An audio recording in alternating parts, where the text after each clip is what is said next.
Hi, welcome back to my channel. My name's Carter Walker. I love movies, everything to do with movies, as you can tell. And tonight, I just got out of seeing Late Night with the Devil. Late Night with the Devil is a new IFC horror film. Stars David Dastmalchian. I think that's how you pronounce his name. It is directed by Colin and Cameron Cairnes. The Cairnes brothers. Directed by them. Now, the big thing with this film, at least of the last 2 days, is that it features 3 AI-generated still images that are used throughout the film. The filmmakers said that they edited these images.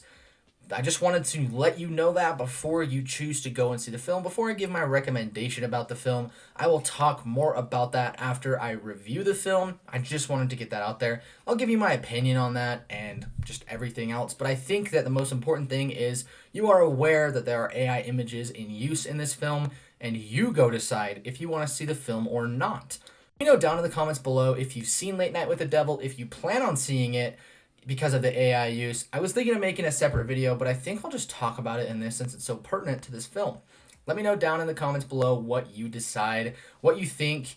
I am just going to keep it civil in the comments, give my opinion, and that's it. I know this is a very touchy subject for a lot of people, but if you comment, do try and keep it civil because it's important to respect one another's opinions, even if you are very passionate about the cause. Now, Late Night with the Devil is a 1970s talk show host who is failing in ratings, decides to kind of take a little bit of a risk and have a horror Halloween special that goes horribly wrong on Halloween night, and he unleashes evil into the nation's living rooms. At least that's what the synopsis I read before the film. This has been one of my most anticipated films of the year. Ever since the trailer came out, I have been looking forward to this so much. It just gave off the vibe. I was like, I need to see this. So even with the AI news breaking yesterday, I think it was like, I saw it yesterday or today, I still really wanted to go see this film because I love horror movies and I want to support more low budget horror. I will get into that later. But was this a good movie?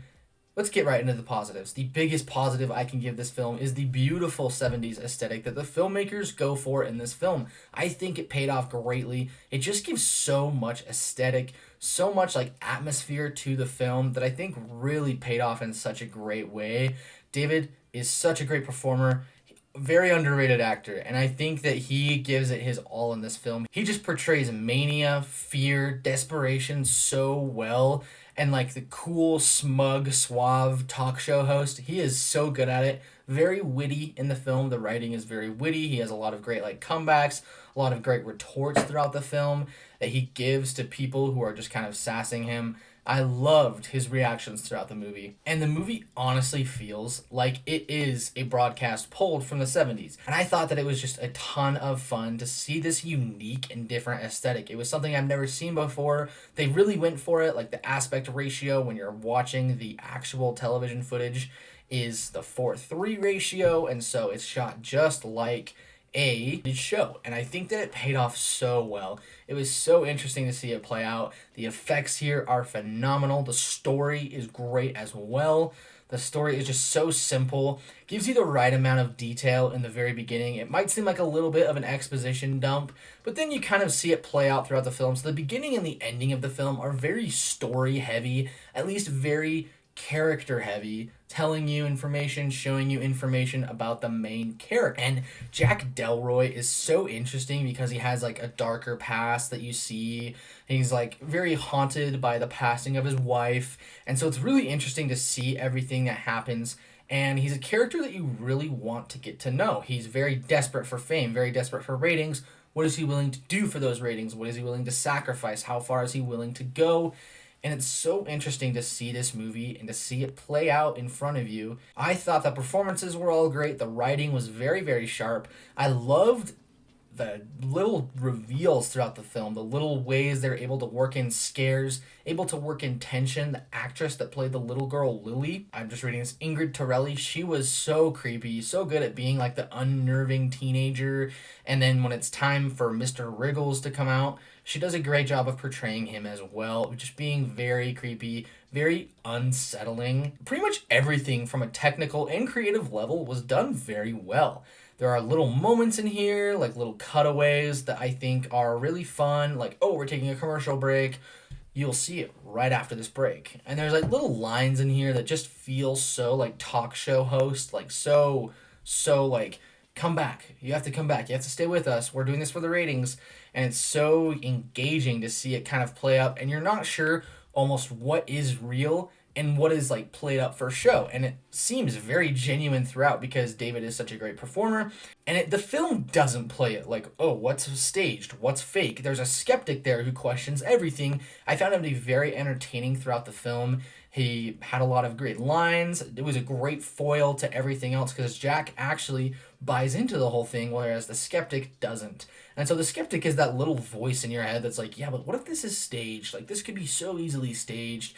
And he has a really great sequence in the last act of the film that I absolutely loved. It got me like, oh, whoa, what are they doing with that? Also, I do think that it ends on a very, very strong note. Just such a great ending scene to where you're sitting in the chair and people were just like quietly just like, whoa, and then like slowly got up, shuffled out, slowly got up, shuffled out. When movies end like that, it's awesome. Like horror movies that are able to just stick the landing and end on such a crazy or such a unique and memorable note, those ones are really special. And so I think that this is one of those films that ends on such a great and interesting note to where people were like getting and shuffling out of the theater. A lot of positive buzz in my theater, so that was really awesome to see. Getting into the mixed, if I had to pick one maybe fault of this movie, is that the pacing, at least in the first act, is a little slow. It slowly builds up itself over time. And so when you're excited, you're looking forward to seeing kind of the horror play out, the beginning can seem maybe just a little slow and maybe just a little like, okay, come on, let's get into the creepiness. But once you understand like the film, like me, after seeing the film, I'm like, okay, I get why maybe it would be a little hard to rewatch, at least in the first half. I think I could really get through it and be like, okay, I understand where this is going. I'm really excited to see where this is going and have it build up over time. And so I think some people would have a fault with that. At first, I was like, all right, come on, like, let's get to see some crazy stuff. This is definitely a movie that kind of plays its cards close to the chest, and I caught on to some stuff at the very end that was really cool to see. There's some great reveals and moments in this film that I really, really honestly enjoyed. That's my review for Late Night with the Devil. I really had a great time with this film. Overall, I'm going to give it like a 9 out of 10. Easily one of my favorite films of the year. One of my most anticipated as well. Pretty much everything positive that I can say about this film is great. The thing that stands out to me the most is just that atmosphere of 70s horror, the effects, and everything else is very intentionally like low budget talk show host, and I really dug all of that. I thought the performances, especially the main one by David, is so well done. And this is a movie that I'm going to remember for a long, long time. If you are still around, I'm sure, like I mentioned in the beginning of this video, this film uses 3 AI-generated stills. Throughout the film, it's little like cutaway images. One of my friends that I went and saw the movie with went and got a drink. He went and sipped a drink, missed the image, had no idea what I was talking about in the car. Just keep that in mind. They're very, very short. However, they are still AI-generated images used in the film. If you see the film, if you talk about the film anywhere, you are likely to be met with backlash. There are a lot of people who are very upset about the use of AI in this film, and rightfully so. I don't think generative AI has any place in the film industry. It has no place in Hollywood. It takes people's jobs. It's not very good. It's easy to spot from a mile away in almost any circumstance. It's a double-edged sword seeing this movie. For myself, I love horror. I wanted to see more low-budget indie horror in my theaters. I want to let the studios know I want more low-budget horror. However, are you telling the studios, yeah, we're good with AI in our films? It's a slippery slope. You know, it could be a still, and then in a few years, it'll probably be written by AI. We don't know. And that's what is scaring a lot of people in the film industry.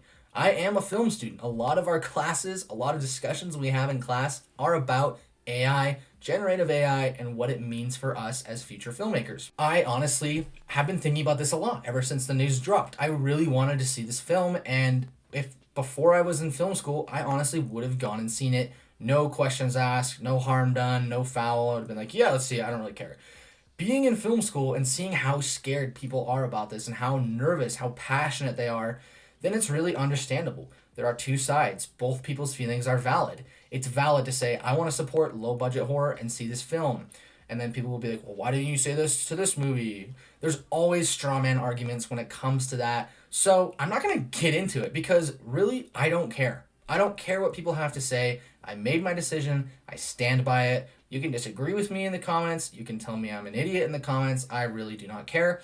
I stand by my decision. I went and saw this movie. It is a phenomenal movie. I had a great time watching it. And honestly, the AI is in 3 small images. So I made my choice. I said, I am happy to go see this low budget horror film that's supposed to be really good, and it was really good. And there's 3 AI generated images. And when I see the film, I'm going to let everyone know there's AI generated images in this film. Make your choice. If you want to see it, great. If you don't want to see it, understandable. I understand both sides, and it's hard to see and understand both sides because when topics get so passionate like this, it's people's jobs, people's livelihoods, people's hobbies. People get so up in arms. People come out to punch, dude. People come out swinging. That's what I have to say about Late Night with the Devil and generative AI. I am fully against AI in the filmmaking industry. That's why I'm telling people that you go see this movie. There is AI in the film. That's that. I will make sure it's known. People are making it known to the studio. I'm sure the studio is fully aware. Whether or not they care is a whole different story. Obviously, there's a line in the sand that needs to be drawn. People are drawing it right now, and that's a question. If you are a film lover, if you are interested in film, that's a question you probably should ask yourself, is where does the line get drawn?